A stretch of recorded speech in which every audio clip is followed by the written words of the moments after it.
کەشکردنی گەشتی هەواڵەکانی ڕۆژی شەمە سەرەتا سەردێڕی گرنگترین هەواڵەکان بەرزڕاگرتنی یادی گیانبەختکردوانی شۆڕەشی ژینا لە بۆکان، مەراسمی ساڕۆژی گیانبەختکردنی قوربانیانی شۆڕەشی ژینا لە مەهاباد، برینداربوونی سێ کۆڵبەر بە چەقەی هێزەکانی ڕژیم لە سنووری بانە، بانکێشتی شارەکانی مەدەنی کوردی خۆراسانی شۆمالی لەلایەن نزار ئیسلاحات، ناڕزایەتی معلمانی خەریج خەدەمان لە ئازنەبوونی بیمە و کەمی حەقدەست، ئۆلۆمپی 121 یەکەی سنفی لە ئیسلام شاری تاران، کۆبوونەوەی ئێرانیانی ئاڵمان بۆ ڕێزگرتن لە یادی گیانبەختکردوانی شۆڕەشی ژینا و خۆپیشاندانی هەزاران کەسی دژ بە ئیسرائیل لە چەند وڵاتی عەرەبی.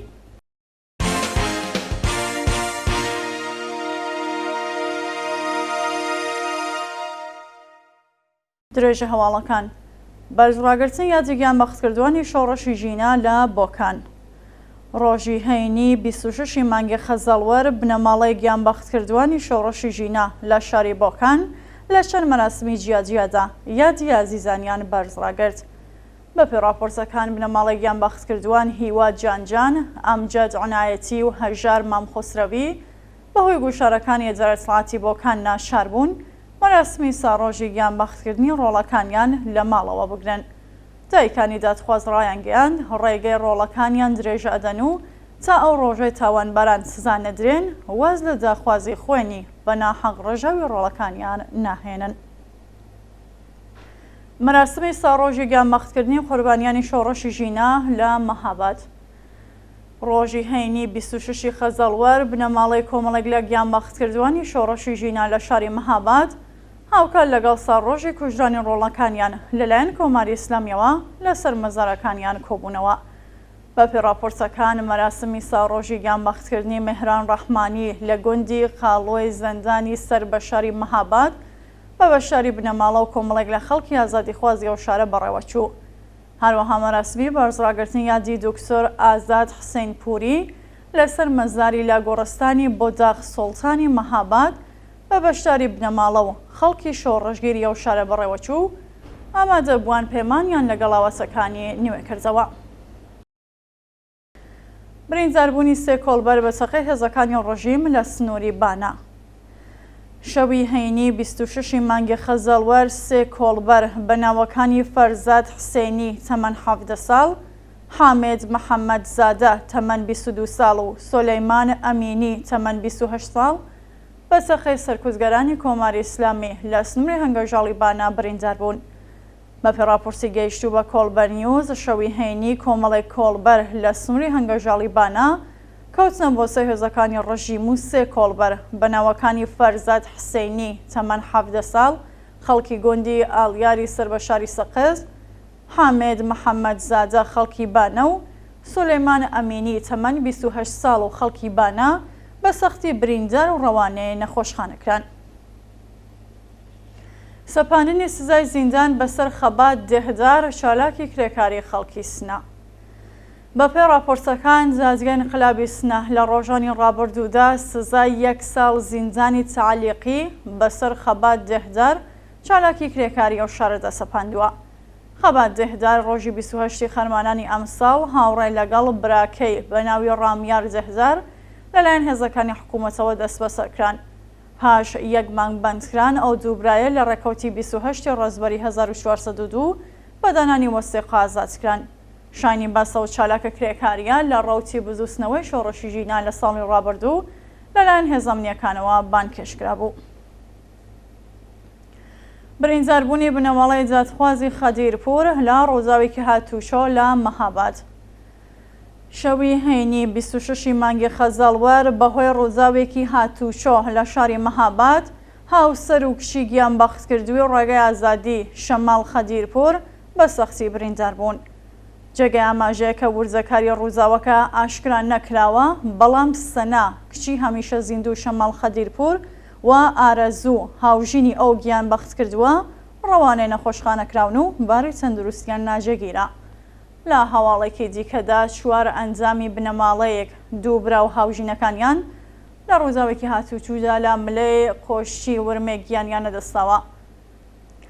جێگەی ئاماژەیە کە ئەو ڕووداوەدا لە نێوان دوو ئۆتۆمۆبیلی پژۆ پێکان ڕوویداوە و سەرەڕای گیان لە دەستانی ئەو چوار کەسە 4 کەسی دیکەش بە سەختی بریندار بوون.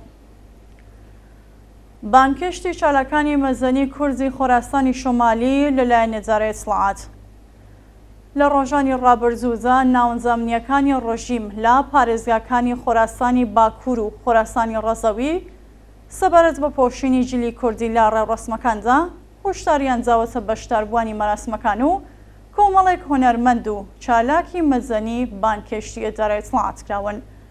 بە پێزانیاریەکان ئیدارەی ئیسلاحات لە شارەکانی قوچان، بۆجنورد، شیروان، ئەسپەراین و دەرەگەز ژمارەك لە شارەکانی مەزەنی و هونەرمەندانی بانکێش کردووە و هەڕەشەی لێکردوون کە مافی ئەوەیان نییە لە مەراسمەکاندا جلی کوردی لەبەر بکەن. هەروەها ڕایان گەیاندووە کە ئەگەر جلی کوردی شارەکانی ڕۆژهەڵاتی کوردستان بەکار ببەن ئەوە بە هاوکاری لەگەڵ حیزبە کوردیەکان تۆمەتبار دەکرێن. ناڕزایەتی معەلیمانی خەریت خەزەمات لە ئازنەبوونی بیمە و کەمی حەقدەست. بە پێی راپۆرتەکان معەلیمانی خەریت خەزەماتی لە شارە جۆرەوجۆرەکانی ئێران لە ئازنەبوونی بیمە و کەمی حەقدەست ناڕازین و خوازیاری بەکردەوە جەرهاتنی گەڵاڵی ڕیزبەندی پیشەکان و جابینکردنی بیمەی تەکمیلی بوون. محەممەد وەحیدی ئەنجامی کۆمسیۆنی پاروەردەی مەجلسی ڕۆژیم ڕۆژی پێنجشەمە ڕایگەیاند 18,000 معەلیمی خەریت خەدەمات بەبێ وەرگرتنی حەقدەست و بیمە وانە بە قوتابیان ئەڵێنەوە و ئەبێ دەوڵەت ڕێزگیان لێ بگرێت و کێشەکانیان چارەسەر بکات. زۆربەی ئەو معەلیمانە لە ناوچە دووردەستەکانی وانە بە منداڵان ئەڵێنەوە و بەشێکی زۆریان لە ساڵەکانی 1992 و 1400 لە ئامۆزش و پەروەردەشدا دامەزراون. بە وتەی ئەو بەرپرسەی ڕۆژیم لە ئێستادا 23,000 کلاسی دەرس معەلیمیان نییە و دەوڵەت دەتوانێت لە زەرفیەتی معەلیمانی خەریت خەدەمات کەڵگوەربگرێت بۆ ئەوەی بتوانێت کێشەی کەمی مامۆستا لە قوتابخانەکان چارەسەر بکات. بەرزڕاگرتنی یادی گیانبەختکردووانی هەردوو شۆڕشی 98 و 1401 لە چەند شاری ئێران. ڕۆژی هەینی 26 مانگی خەزاڵوەر بنەماڵەی دادخوازانی هەردوو شۆڕشی خەزاڵوەری 98 و ژن ژیان ئازادی لە چەند شاری ئێران یادی ئازیزانیان بەرزڕاگرت و پەیمانیان لەگەڵ ئاوەسەکانیان نوێ کردەوە. بە پێی راپۆرتەکان بنەماڵەی هەمیشە زیندوو ئارتین و ڕەحمانی هاوڕێی لەگەڵ خەڵکی ئازادیخوازی ئیزا بە کۆبوونەوە لەسەر مەزاری ئەو گیانبەخت کردووە وێڕای ڕێزگرتن لە بیرەوەرەکانی بەڵێنیاندا درێژەدەری و ڕێگای پڕ لە شانازی بن. هەروەها بنەماڵەی گیانبەخت کردووان وەحید داموەر، ئیبراهیم کتابدار، فەرهاد مۆژدەم، ئارشام ئیبراهیمی و نەقد عەلی ڕەمەزانی لە قوربانیانی سەرکوتی ڕۆژیم لە شۆڕشی مانگی خەزاڵوەری 1398 وی ڕێگوشاری ناوەندزەمنیەکان لە چەند مەراسمی جیاجیادا یادی ئازیزانیان بەرز ڕاگرت و بەڵێنیاندا درێژە بۆ ڕێگای پڕ لە شانازیان بدەن. هاوکات لەگەڵ ساڕۆژی سەرکوتی خوێناوی شۆڕشەکانی 98 و ژن ژیان ئازادی جایەکی هەمیشە زیندوو سەتار بەهەشتی لە پەیامێکی ڤیدیۆیدا پشتیوانی خۆی لە بنەماڵەی دادخوازان ڕاگەیاند. گواستنەوەی خالێد پیرزادە بۆ نەخۆشخانەی جەرەوەی زیندان.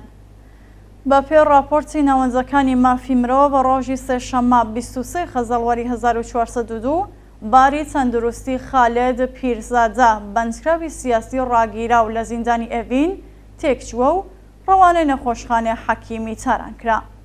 خالێد پیرزادە وەرزشبان و چالاکی سیاسی خەڵکی ئەهواز مانگی خەرمانانی ئەمساڵ لەلایەن هێزەمنیەکانەوە دەست بەسەر و پاش 23 ڕۆژە شکەنجە بۆ بەندی ئەمنیەتی 209 زیندانی ئێڤین ڕاگوێزرا. ناوبراو ساڵی 98 هەساوی لەلایەن لەقی 28 زادگای انقلابی تاران بە سەرۆکایەتی قازی مۆغەیسا بە تۆمەسەکانی ئیجماع و تەبانی و بێڕێزی بە ڕێبەری بە 7 ساڵ زیندانی تەعزیری محکوم کرا، بەڵام سەرەڕای خراپی دۆخی تەندروستی لە زیندان ئازاد نەکراوە. پەڵۆمکردنی 121 یەکەی سنفی لە ئیسلام شاری تاران. ڕۆژی هەینی 26 خەزاڵوەری 1402 هاوکات لەگەڵ بەکردەوە جەرهاتنی گەڵاڵەی حیجاب بۆی فاف 121 یەکەی سنفی لە ئیسلام شاری تاران بە بیانووی پێشکەشکردنی خزمەتگوزاری بە ژنانی دژبەری حیجابی ئیجباری پۆڵۆم کران. بە وتەی جێنشینی فەرماندەی انتزامی ئیسلام شار لە سەرەتای ساڵی 1401ەوە تا بامڕۆ 15,000 یەکەی سنفی لەلایەن پۆلیسەوە کۆنتڕۆڵ و چاودێری کراوە، 892 یەکەی سنفی دیکە بەڵێننامەیان لێوەرگیراوە و 121 کافە و دووکان پڵۆم کراون. هەروەها بۆ 33 خاوەنکار بە بیانی و ڕەشاو نەگرتنی یاسای ئیسلامی پەروەندەی قەزای ساز کراوە. شایانی باسەکە وێ ڕایگۆشارەکانی حکوومەت ژنان و کشانی ئازادیخواز و بەرابەری تەڵەب بە شێوەیەکی بەرین بە تووڕدانی حەجابی ئیجباری لە شوێنە گشتیەکان حازر دەبن و درێژە ئەجەن بە خەباتیان بۆ گەیشتن بە ئازادی و بەرابەری. کۆبوونەوەی ئێرانیانی ئەڵمان بۆ ڕێزگرتن لە یادیگیان بەختکردوانی شۆڕەشی ژینە.